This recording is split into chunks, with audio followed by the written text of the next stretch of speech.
Le Bitcoin repasse au-dessus de 70 000 dollars américains. Le prix du pétrole baisse immédiatement après que les États-Unis ont un peu fléchi et autorisent à nouveau l'importation de gaz et de pétrole russe, car ils se sont finalement rendus compte que la situation commençait à chauffer et que Trump n'avançait pas vraiment ainsi. Le Bitcoin grimpe alors, comme je l'ai dit, après la baisse des prix du pétrole. Le reste du marché est relativement stable. Il y a quelques autres sujets qui commencent maintenant à passer au premier plan. Il ne s'agit pas seulement du sujet de la guerre en Iran, mais aussi du crédit privé et bien sûr de l'inflation. Et sur ce, bienvenue dans une nouvelle vidéo de mise à jour crypto. Oui, à mon avis, les marchés sont toujours complètement tendus. Hier déjà, lors du live stream, nous avons parlé en détail de tous ces sujets. Le volume est toujours horrible. Les marchés sont vraiment, vraiment tendus. Le sujet du carry trade commence maintenant à reprendre un peu puisque le dollar perd un peu de terrain, le yen monte, le pétrole baisse un peu, les obligations d'État montent à près de 4%, tandis que les obligations à 2 et 5 ans sont presque à parité, ce qui n'est pas bon signe. La situation est vraiment en train de bouillir. La question est de savoir si maintenant ça va vraiment commencer à s'apaiser. Un peu de paix là-bas au Moyen-Orient, ou bien tout ce sujet est simplement maintenant complètement condamné à l'échec et ça va simplement empirer. Et là, on aura vraiment de gros ennuis avec la crise énergétique, l'inflation et tout ce qui s'ensuit. En tout cas, on va regarder ça. Tout ce qui est important pour le graphique. Avant de commencer, comme toujours, n'hésitez pas à laisser un like à la vidéo, à vous abonner à la chaîne si ce n'est pas déjà fait, et bien sûr à rejoindre le groupe gratuit Telegram, Talk et Signal. Là-bas, vous recevez toujours les infos les plus récentes. Si je fais quelque chose sur des trades, si on prend des take profits ou autres, alors allez y jeter un œil. Le lien est gratuit et se trouve en bas dans la description de la vidéo. Alors, allons-y. Comme je l'ai dit, le Bitcoin est à 70 400 dollars américains. Les marchés, ou si l'on jette un rapide coup d'œil aux actualités, les actions divergent à l'approche du week-end, le pétrole recule, les marchés boursiers deviennent instables à l'approche du week-end, tandis que les prix du pétrole se sont refroidis alors que les investisseurs attendent. Des efforts des États-Unis et d'Israël pour apaiser les inquiétudes concernant la guerre avec l'Iran. Oui, Israël aussi s'est manifesté un peu hier et a déclaré: bon, pour l'instant, nous ne voulons plus mener d'attaque contre des infrastructures énergétiques. On va voir combien de temps ça va vraiment durer, parce que, comme je l'ai dit, la situation est déjà bien tendue. Les prix du pétrole et du gaz continuent d'augmenter. Hier, dans l'UE, ou plutôt, je crois que c'était le gaz européen, il a explosé de 30% à la hausse. Alors, où en sommes-nous encore? Exactement, la BCE maintient d'abord ses taux d'intérêt inchangés. Dans le même temps, la BCE met aussi en garde, et il faut bien savourer cela. La BCE estime que l'inflation pourrait atteindre 6,3% en 2027, bien sûr sous certains scénarios. Donc, plus longtemps le détroit d'Ormuz reste fermé, plus longtemps le prix du pétrole augmente, plus il y aura de problèmes et plus l'inflation grimpera. On part déjà du principe qu'il y aura au moins 2 à 3 hausses de taux supplémentaires cette année. En raison de l'inflation, c'est un sujet qui est déjà connu depuis un certain temps. Et honnêtement, cela ne m'a pas vraiment surpris. Donc 6,3%, oui, mais que les taux d'intérêt soient relevés. Pas forcément, car cela fait des semaines que nous en parlons simplement ici sur la chaîne. Dans le même temps, si l'on jette un coup d'œil rapide aux obligations d'État, là, vous voyez vraiment le problème. Les obligations d'État ressemblent à un shitcoin de grande ampleur. Je vous l'avais dit, pour moi, après la décision de la Fed sur les taux, nous devrions monter vers la barre des 4%. Oui, je m'attendais à ce que cela prenne une semaine ou deux pour que tout soit intégré dans les prix, mais regardez ça. En moins de 24 heures, nous avons vu ce mouvement à la hausse. En même temps, les obligations d'État à 5 ans ont aussi brièvement atteint 4,1153 hier. Et nous sommes déjà presque à égalité en ce qui concerne les obligations à 2 ans et à 5 ans. Ce n'est pas bon signe. En même temps, les obligations d'État à 20 ans sont maintenant à 4,9, 3,8%, tandis que celles à 30 ans sont à 4,8%. Cela signifie que les obligations d'État à 20 ans sont plus chères que celles à 30 ans. Vous voyez déjà, il y a quelque chose en ce moment où le risque d'investir actuellement aux États-Unis est sacrément élevé, vraiment sacrément élevé en ce moment.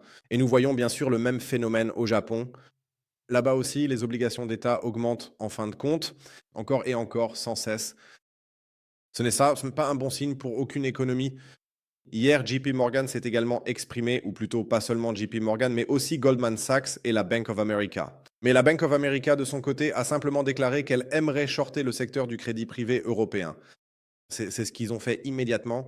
Et JP Morgan et Goldman Sachs se sont dit alors, pourquoi ne pas tout shorter? Après tout, c'est amusant. Allez, maintenant, vous pouvez même shorter nos propres produits de crédit privé. Amusez-vous bien. Ça ne ressemble pas du tout à The Big Short 2.0 ou quelque chose comme ça. Premièrement, les inquiétudes concernant le crédit privé ne cessent de croître. À présent, les trois plus grandes banques américaines imposent des produits et demandent. Et est-ce que les fonds spéculatifs seraient intéressés par une vente à découvert de ce produit? Ça te dit? La situation est un peu compliquée, non? Ça te tente? Vous voulez gagner un peu d'argent? Voici comment le jeu fonctionne actuellement. C'était un titre hier qui m'a fait penser, mais qu'est-ce que c'est que ce bordel? Putain, d'accord, attendons de voir. Sinon, nous verrons bien ce qui se passera ensuite. Donc, rien n'a changé, la guerre continue. Le Bitcoin étant relativement stable, c'est jusqu'à présent maintenu, ou plutôt stabilisé, au-dessus de la barre des 69 000 dollars. Si l'on regarde le calendrier économique d'aujourd'hui, on ne voit absolument rien. Donc, il ne se passe pas grand-chose aujourd'hui. Le calendrier économique est vide, il ne se passe rien. Cela veut dire que nous pouvons aborder sereinement le beau week-end.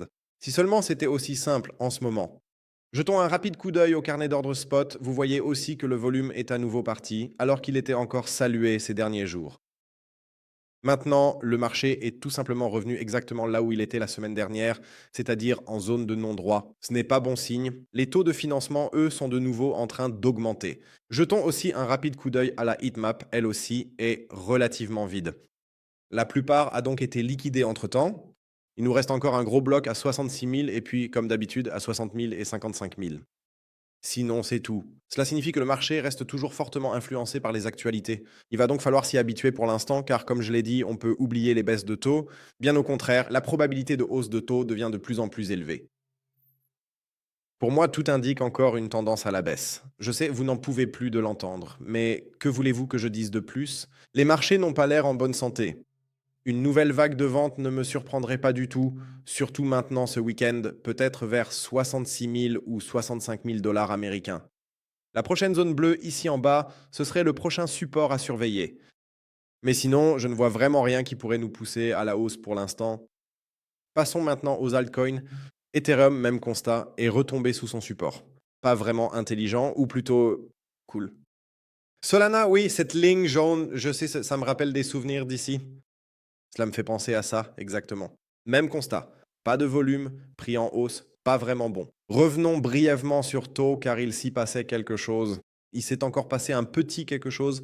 Donc 5 devrait probablement être atteint ici. Hier, on en a encore parlé en direct, que j'aurais probablement envisagé un short seulement autour de 7 au niveau du Golden Pocket jusqu'à 288. On est même monté un peu plus haut. On a maintenant un plus haut plus élevé selon la façon dont on clôture ici en haut. Le seuil des 300 a été atteint. Et donc, à mon avis, la vague 5 était maintenant atteinte ici pour l'instant. Nous avons encore un peu de potentiel à la hausse. Mais pour moi, l'élan est retombé. Il devrait maintenant y avoir d'abord une belle correction ABC vers le bas, qui devrait avoir lieu, voilà pour les altcoins. Si vous voulez trader tout cela, que ce soit le Bitcoin, les actions ou autre chose, vous pouvez tout faire aussi chez mon partenaire, sur l'exchange Binx. Vous avez encore 27 jours pour tester le Pass VIP 2. Les frais sont plus bas, vous recevez quelques bonus supplémentaires, je vais le dire comme ça. Et puis, bien sûr, pour certaines tâches, par exemple, si vous déposez 100 USDT, vous recevez un bon de 30 USDT, donc 30% de ce que vous avez finalement déposé. Vous l'obtenez sous forme de bon de bonus. C'est vraiment, vraiment sympa. Alors, n'hésitez pas à aller voir. Le lien est en description ou en commentaire. L'offre est valable 27 jours pour les nouveaux clients Bingex qui souhaitent encore se créer un compte chez Binx. Passons maintenant au marché du Forex. Donc, le dollar, après sa belle envolée suite à la décision sur les taux de la Fed, a de nouveau chuté hier, ce qui est bien sûr aussi dû au yen. Les premiers, disons, sentiments mitigés. Des discussions sur le carry trade ont émergé hier après la forte hausse du yen et la première ministre japonaise Takashi est actuellement aux États-Unis. Nous avons besoin d'un plus haut, plus élevé. Ce n'est qu'alors que je verrai une certaine confirmation que, d'accord, le carry trade pourrait commencer à se dénouer un peu. Sinon, il faut quand même garder un œil sur le dollar. Et ce à quoi je vais encore réfléchir, c'est au dollar américain face au franc suisse. Peut-être encore vendre à découvert au cours de la journée d'aujourd'hui. Je l'annoncerai alors à nouveau dans le groupe, ou plutôt dans le groupe Telegram si cela devait vraiment se produire. Pour l'instant, rien n'a encore été fait. Sinon, il n'y a pas vraiment grand-chose à dire à ce sujet. À dire. Ah oui, peut-être encore un mot sur l'or. J'ai omis de parler de l'or hier. Ma position reste inchangée. Malgré la zone d'achat actuelle, je reste toujours en position longue.